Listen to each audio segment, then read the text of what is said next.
ಎಲ್ರಿಗೂ ನಮಸ್ಕಾರ. Welcome back my YouTube channel. ಏನಪ್ಪ ಇವತ್ತು ವಿಷಯ ಅಂದರೆ, ನಮ್ಮ ಡ್ರೈವರ್ ಪೀರಿಯಡ್ ಹೆಂಗಿದೆ ಅಂದರೆ, ಬೆಳಗ್ಗೆ ಮನೆಯಿಂದ ಬಂದವರು ರಾತ್ರಿ ವಾಪಸ್ ಹೋಗ್ತೀವೋ ಇಲ್ವೋ ಅನ್ನೋದು ನಮಗೆ ಗ್ಯಾರಂಟಿ ಇರಲ್ಲ. ಹಾಗಾಗಿ ಏನೋ ವಿಷಯ ಅಂತ ಡೈರೆಕ್ಟಾಗಿ ಬರ್ತೀನಿ. ಏನಪ್ಪ ವಿಷಯ ಅಂದರೆ, ನಮ್ಮ ಎಲ್ಲ ಚಾಲಕರು ಹಾಗೂ ಪಬ್ಲಿಕ್ಕು ಎಲ್ಲ ನಿಮ್ಮ ಫ್ಯಾಮಿಲಿಗೂ ಒಂದು ಸೇವ್ ಅಂತ ಅಮೌಂಟ್ ಮಾಡಬೇಕು ಅಂತಂದರೆ, ದಯವಿಟ್ಟು ಎಲ್ಲ ಹೋಗಿ ಹತ್ತಿರದಲ್ಲಿ ಪೋಸ್ಟ್ ಆಫೀಸ್ ಇರುತ್ತೆ, ಅಲ್ಲಿ ಹೋಗ್ಬಿಟ್ಟು 750 ರೂಪಾಯಿ ನೀವು ಪೇ ಮಾಡಿದ್ರೆ ಒಂದು ವರ್ಷಕ್ಕೆ ಇನ್ಸೂರೆನ್ಸ್ ಆಗುತ್ತೆ ನಿಮ್ಮದು. ಆಮೇಲೆ 10 ಲಕ್ಷ ಸಿಗುತ್ತೆ ನಿಮ್ಮ ಡೆತ್ ಆದರೆ ನಿಮ್ಮ ಫ್ಯಾಮಿಲಿಗೆ. ಅದರ ಎಲ್ಲ ನೀವು ಮಾಡಿಸ್ಕೋಬೋದು, ನಿಮ್ಮ ಮಿಸ್ಸಸ್ಸು ಎಲ್ಲ ಮಾಡಿಸ್ಕೋಬೋದು. ದಯವಿಟ್ಟು ಏನು ಮಾಡಿ ಅಂದರೆ, ಆಧಾರ್ ಕಾರ್ಡ್ ತೊಗೊಂಡೋಗಿ, ಆಧಾರ್ ಕಾರ್ಡ್ಗೆ ನೀವು ಯಾವ ನಂಬರ್ ಕೊಟ್ಟಿರ್ತೀರೋ ಅದು ತಗೊಂಡೋಗಿ, ಎಲ್ಲ ತಗೊಂಡೋಗಿ ಅಪ್ಲೈ ಮಾಡಿ ಆಗತ್ತೆ. ಯಾಕೆಂದರೆ ಈಗಿನ ಫುಡ್ಡಲ್ಲಿ ನಾವು ಎಷ್ಟು ದಿನ ಬದುಕ್ತೀವಿ ಅಂತ ಯಾರಿಗೂ ಗೊತ್ತಿರಲ್ಲ. ಹಾಗಾಗಿ ನಂಬ್ಕೊಂಡಿರುವ ನನ್ನ ಹೆಂಡತಿ, ಮನೇಲಿ ಮಕ್ಕಳು, ತಾಯಿ, ತಂದೆ ಎಲ್ಲ ಇರ್ತಾರೆ. ದಯವಿಟ್ಟು ನಮ್ಮ ಚಾಲಕರಿಗೆ ಹೇಳ್ತಾ ಇದ್ದೀನಿ, ಎಲ್ಲ ನೀವೇ ಆಧಾರ ಅವ್ರ ಮನೆಗೆ.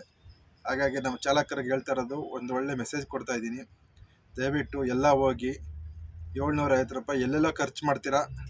ಹಾಗಾಗಿ 750 ರೂಪಾಯಿ ನಮ್ಮ ಚಾಲಕರಿಗೆ ಒಂದಿನ ಸಂಪಾದನೆ ಅಂದ್ಕೊಂಡು ನೀವು ಫಸ್ಟು ನಿಮ್ಗೊಂದು ಇನ್ಸೂರೆನ್ಸ್ ಮಾಡಿಸಿ, ನಿಮ್ಮ ಫ್ಯಾಮಿಲಿಗೂ ಮಾಡಿಸಿ, ಅವ್ರ ನಾಮಿನಿ ಕೊಡಿ ಎಲ್ಲ.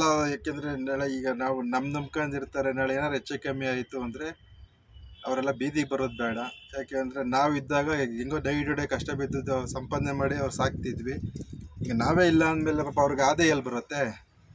ಹಾಗಾಗಿ ಎಲ್ಲರಿಗೂ ಹೇಳ್ತಾ ಇರೋದು, ನಮ್ಮ ಚಾಲಕರಿಗೆ ಹಾಗೂ ಪಬ್ಲಿಕ್ಗೆ, ಯಾಕೆಂದರೆ ಎಲ್ಲ ನಿಮ್ಮ ನಂಬ್ಕೊಂಡಿರ್ತಾರೆ ಮನೆಯಲ್ಲಿ.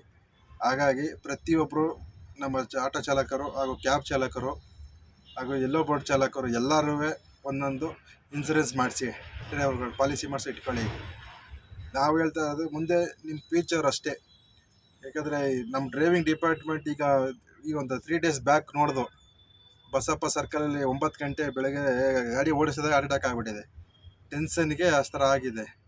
ಹಾಗಾಗಿ ಹೇಳ್ತಾ ಇದ್ದೀನಿ ಎಲ್ಲ ನಮ್ಮ ಚಾಲಕರಿಗೆ, ದಯವಿಟ್ಟು ಇದೊಂದು ನೀವು LIC ಮಾಡಿಸ್ಕೊಂಡು ನಿಮಗೊಂದು ಸೇಫ್ಟಿ ಮಾಡ್ಕೊಳ್ಳಿ ಅಷ್ಟೇ ನಾನು ಕೇಳ್ತಾ ಇರೋದು. ಯಾಕೆ ಅಂದರೆ ಮುಂದಕ್ಕೆ ತುಂಬ ತೊಂದರೆ ಆಗುತ್ತೆ. ಯಾಕೆಂದರೆ ನಮ್ಮ ಡ್ರೈವಿಂಗ್ ಪೀರಿಯಡು ನೋಡಬೇಕು ನಿಮಗೆ. ಈಗಿರೋ ಆಯ್ತಿರೋ ಬಿಸ್ನೆಸ್ಗೆ ಎಲ್ಲ ಅರ್ಧ ಟೆನ್ಷನ್ಗೆ ಹಾರ್ಟ್ ಅಟ್ಯಾಕ್ ಆಗಿಬಿಡುತ್ತೆ. ಹಾಗಾಗಿ ಹೇಳ್ತಾ ಇದ್ದೀನಿ, ಪ್ರತಿಯೊಬ್ಬ ಚಾಲಕರು ಮಾಡಿಸ್ಕೊಳ್ಳಿ. ಆದರೆ ಎಲ್ಲ ಓವರಾಗಿ ಸಾಲ ಮಾಡ್ಕೊಂಡು ಜಾಸ್ತಿ ಟೆನ್ಷನ್ ತಗೋಕೋಬೇಡಿ. ಎಷ್ಟು ನಮ್ಮ ಕೈಲಾಗುತ್ತೋ ದುಡಿಕೆ ಅಷ್ಟು ಮಾಡ್ಕೊಂಡು ಹೋಗಿ. ನಾನು ಇದೇ ಹೇಳೋದು ನಿಮಗೊಂದು ಕಿವಿ ಮಾತು. ಎಲ್ಲ ನಮ್ಮ ಆಟೋ ಚಾಲಕರಿಗೂ ಪಬ್ಲಿಕ್ಕು ಎಲ್ಲರಿಗೂ ನನ್ನ ನಮಸ್ಕಾರ.